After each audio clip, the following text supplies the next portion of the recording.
Bien-aimés dans le Seigneur, je vous salue encore une fois au nom de Jésus-Christ de Nazareth. C'est votre bien-aimé Paul Ariel Malimtoto. Je suis encore dans la joie de pouvoir venir auprès de vous au travers de cette petite vidéo. Aujourd'hui, j'ai un thème que je vais partager avec vous intitulé Le nom qui enlève l'opprobre. Le nom qui enlève l'opprobre. Le nom qui enlève la honte. Bien-aimé dans le Seigneur, il y a un nom qui est capable d'enlever la honte de ta vie. Mais avant d'arriver là-bas, laisse-nous lire la Bible. La Bible dit ceci dans Ésaïe chapitre 4, verset 1. La Bible dit, et sept femmes saisiront à ce jour un seul homme et diront, nous mangerons nos pains et nous nous vêtirons de nos habits. Fais-nous seulement porter ton nom, enlève notre opprobre. Ici, la Bible dit que sept femmes saisiront un seul homme et diront, nous mangerons notre pain, nous nous vêtirons de nos habits, fais-nous seulement porter ton nom. Ici, c'est un verset qui parle des temps prophétiques. La Bible dit ceci, qu'un jour vient, et je pense que ce jour-là qui vient, c'est nos jours d'aujourd'hui.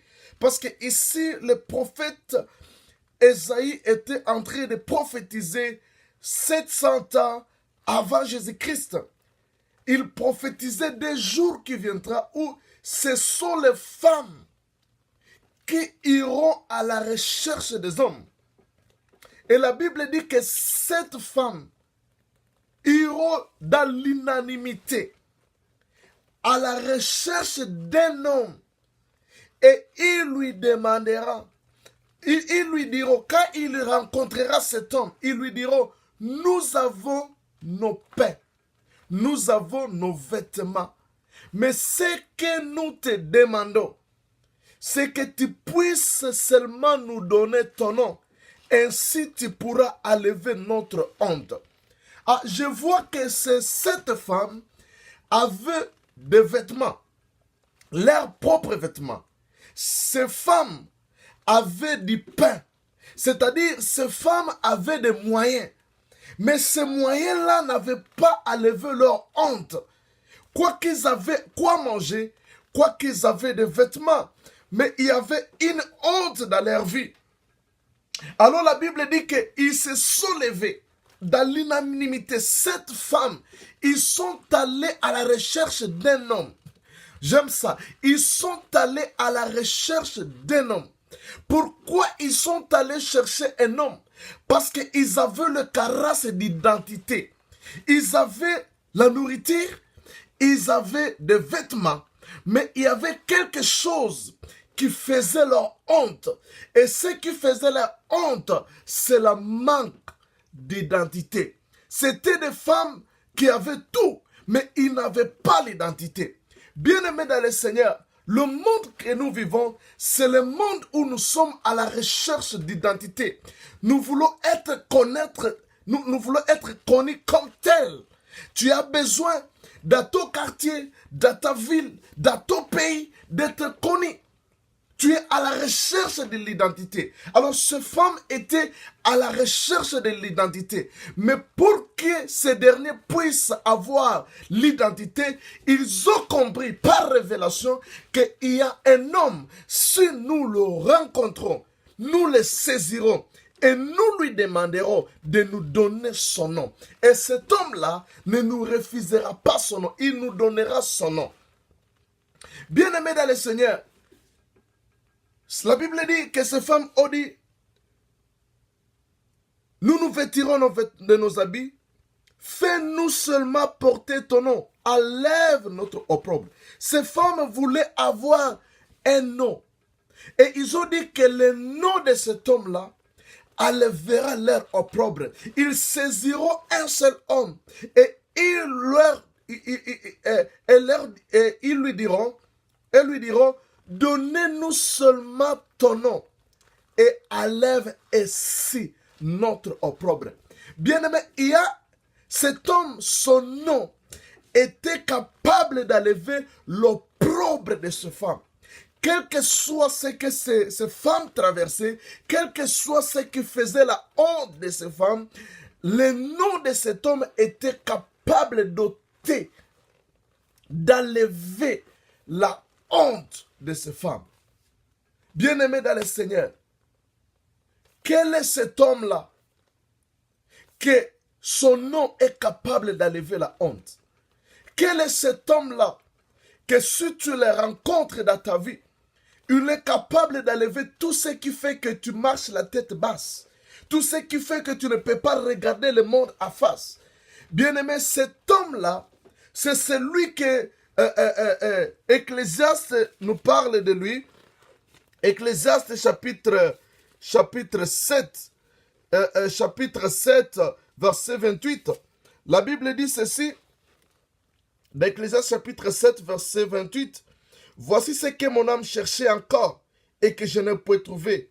J'ai trouvé un homme entre 1000, mais je n'ai pas trouvé une femme entre elles toutes. La Bible dit que voilà ce que je suis en train de chercher. Parmi 1000 hommes, j'ai trouvé seulement un homme. C'est-à-dire, quand Salomon était à la recherche d'un homme, il a trouvé parmi 1000 un seul homme. Et le seul homme qu'il a trouvé, c'était lui-même. Et Salomon était l'ombre de Jésus-Christ. Je ne suis pas là, mais laisse-moi te dire pour être clair que l'homme qui est capable d'enlever la honte, ce n'est ni Moïse, ce n'est ni Abraham, ce n'est ni Joseph, ce n'est ni personne d'autre. L'homme qui est capable d'enlever la honte de l'homme, l'homme qui est capable d'enlever la honte de l'humanité, l'homme qui est capable d'enlever la honte des femmes, c'est cette femme qui souffrait la honte, qui était dans l'opprobre dans leur vie. Cet homme-là n'est autre que Jésus-Christ de Nazareth. Jésus-Christ, c'est lui l'homme qui est capable d'enlever la honte de l'humanité. Voilà pourquoi lorsque Jean l'avait vu, qu'est-ce que Jean avait dit? Voici l'agneau de Dieu qui ôte les péchés du monde. Or, le péché a créé la honte au commencement. Quand l'homme a péché, il a eu honte.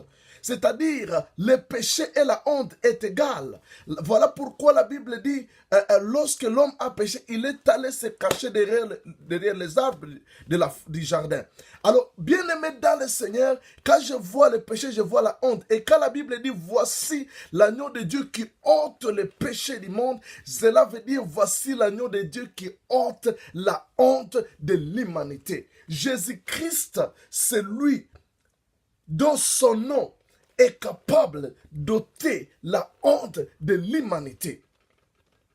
Jésus-Christ est cet homme-là. Bien-aimé, qui sont ces femmes? Ces femmes, c'est l'image de l'humanité. Moi et toi, c'est cette femme. Quand nous voyons les femmes spirituellement, nous tous, l'humanité, nous sommes considérés devant Dieu comme des femmes. Et quand je vois le nombre 7, je vois la totalité. Ici, nous voyons la totalité de l'humanité. À la recherche d'un homme qui est capable d'enlever leur honte. C'est cette femme, c'est moi et toi. Nous tous, l'humanité, nous étions à la recherche d'un homme qui pouvait enlever notre honte. Moïse est venu, mais Moïse était incapable d'enlever la honte de l'humanité. Voilà pourquoi Dieu lui avait dit, ôtez tes souliers, parce que tu n'es pas digne. Tu n'es pas digne, toi, Moïse. Mais quand Jésus-Christ est venu, Jean-Baptiste a dit, je ne suis pas digne même d'ouvrir les lacets, d'ouvrir les lacets de ses souliers, car lui est venu pour ôter la honte. C'est l'homme capable, c'est l'homme longtemps attendu, c'est l'homme qui vient enlever la honte de l'humanité. Alors, ces femmes-là, c'est moi et toi. Mais Jésus-Christ, c'est lui l'homme qui est capable d'enlever la honte. Mais qu'est-ce que la honte? La honte, premièrement, c'est le péché. Bien-aimé dans le Seigneur, quel que soit le péché dans lequel tu te trouves, peut-être tu ne sais pas comment te libérer de ce péché. Mais laisse-moi te dire aujourd'hui que Jésus-Christ, c'est lui l'homme qui est capable. Il suffit que tu t'approches de lui comme ces femmes qui ont dit nous irons et nous les saisirons. Il suffit que tu ailles et que tu saisisses Jésus-Christ dans ta vie, que tu le reçoives comme Seigneur et Sauveur dans ta vie, et il enlèvera la honte du péché dans ta vie. Peut-être tu ne sais pas te libérer par ta propre force et par tes propres moyens. Tu ne peux pas te libérer. Voilà pourquoi Christ a pris ta place, pour que tu puisses être justifié. Il a pris ta place du péché pour te donner sa justice. Alors, bien-aimé dans le Seigneur, la première honte de l'humanité, c'est le péché. Deuxième honte, c'est la privation de la gloire. La Bible dit que tout ont péché et ont été privés de la gloire. Bien-aimé, la manque de la gloire, la carence de la gloire, la carence de l'honneur, c'est la honte. Ces femmes avaient tout, mais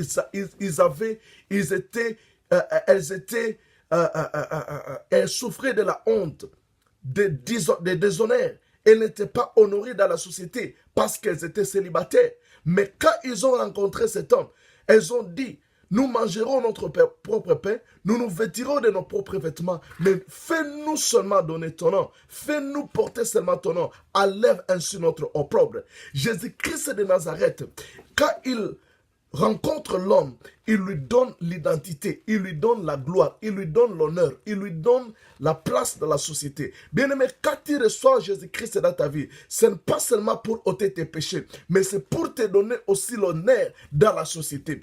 Quand tu t'accroches à Jésus, quand tu t'accroches au Seigneur Jésus-Christ, aujourd'hui tu peux être déshonoré, aujourd'hui tu peux être me considérer. Aujourd'hui, tu peux être vu comme rien. Mais laisse-moi te dire qu'au final, le Seigneur t'honorera. La Bible dit ceci dans Malachie chapitre 3, versets 17 et 18. La Bible dit que je mettrai maintenant la différence entre ceux qui me servent et ceux qui ne me servent pas. Bien-aimé, ce temps de la différence vient. Bien-aimé, même quoi que tu es peut-être aujourd'hui dans la honte, quoi que tu es aujourd'hui déshonoré, laisse-moi te dire que cela ne durera pas longtemps. Attache-toi à l'homme, attache-toi à Jésus-Christ, confesse son nom, appelle son nom est sur toi et tu verras la gloire de Dieu. Alléluia.